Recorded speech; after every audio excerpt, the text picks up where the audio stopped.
So, the trip you've probably have come across with the schools, institutions, and in hospitals and sort. What do you think of all these efforts? What do you think of all these educational things inspired by Gulen? Well, I was very much impressed with the fact that obviously that some private business, professional people, someone is willing to invest a lot of money in hospitals and in educational institutions and so forth. That usually doesn't happen unless they've been impressed by someone or some movement that would cause them to want to invest in this way in education. That was obvious in the schools that we went in and the hospitals and so forth. It also caught my attention because being a United Methodist Christian, that the founder of Methodism, John Wesley, believed in what he called the coming together of knowledge and vital piety, and that is one's intellectual life and one's spiritual life together. And so education has always been a very significant part of the Methodist movement since the 18th century and John Wesley coming out of England.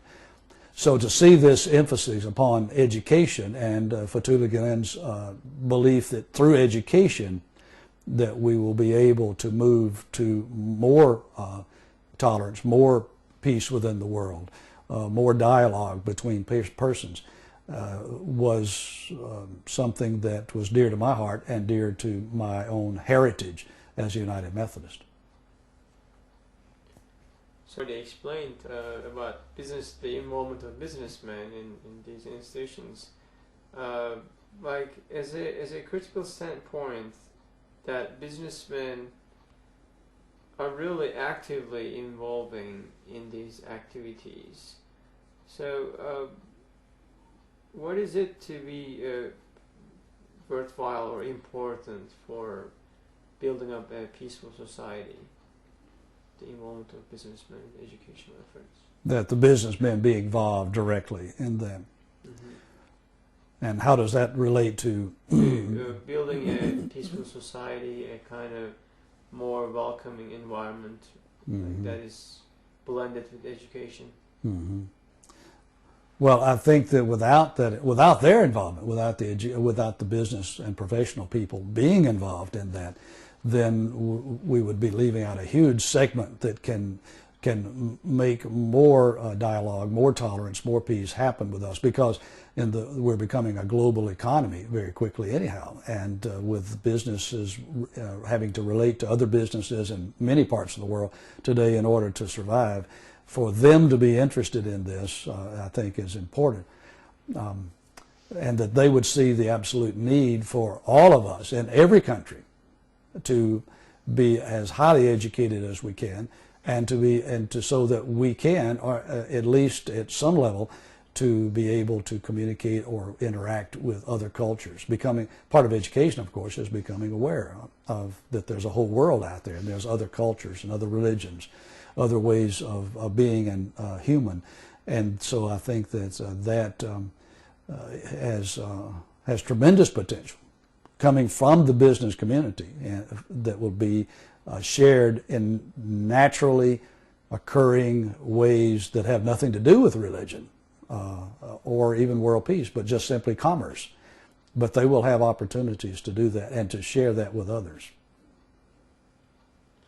So the first-hand experience of those educational institutions, and you probably visited some and saw their successes in competition and stuff. What do you think of all these efforts? Are they really successful in the sense that they really reach the goals? The goals with the schools are really successful. Well, by looking at their students and being able to interact a little bit with some of the students who are around at those places, I would say yes.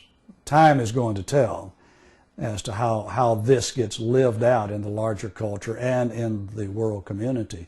But just interacting with the students who are going to these schools and involved, then obviously there's a tremendous well, I started to say change, but I don't know that that's necessarily a change, but there's obviously, they're buying it, and they are promoting through their education the desire to be a part of a world community, for Turkish people to be part of a world community, and to enter in, they will be able to enter into conversation, significant conversation with others like themselves when in the years to come as they go on into adulthood and move out into the larger world, that they have the foundation now that they need and is going to be necessary for us to learn to be able to live and survive together. Question of the section. These institutions or these efforts of Turkish people with the inspirations of Gulen, what do you think of its importance about the future of the world and the world peace? Mm. Well, I think the way that world events are going, and with the constant improvement in our ability to destroy through weapons of all types, if movements such as this are not successful, are not able to have tremendous inroads into all the cultures of the world, then I'm afraid that we are heading for major world disasters inflicted by one culture on another of proportions that we've never even dreamed of being possible.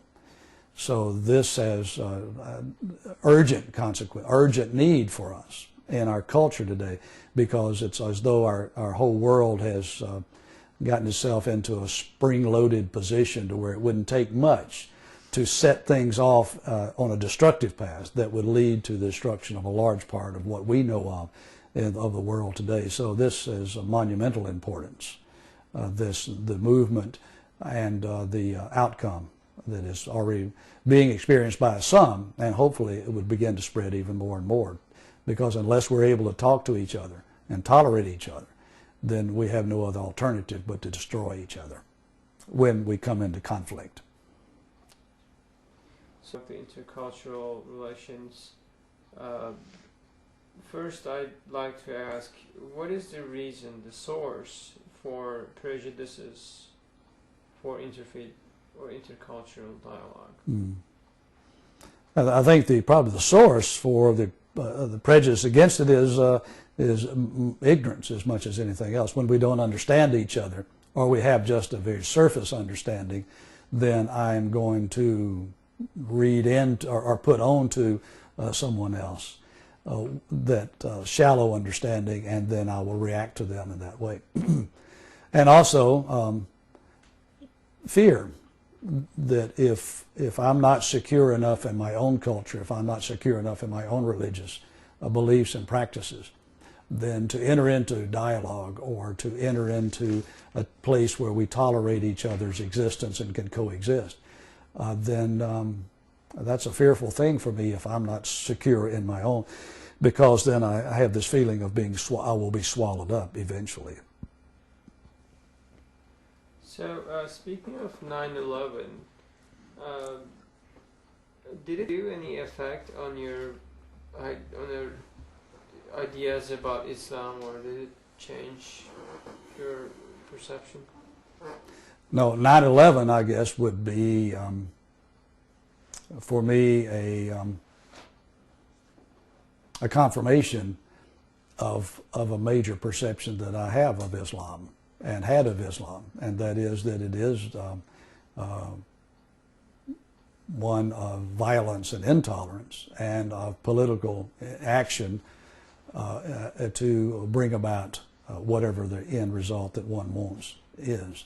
That for me was just a confirmation of that belief, which I see interfaith dialogue and the other part of Islam that I've come to know as being in opposition to that, not that understanding of how it is that we move and interact with each other in order for all the cultures to thrive and to survive as well. So 9/11 didn't change a whole lot for me. It just confirmed something that I already believed about at that time the majority of the Islamic world.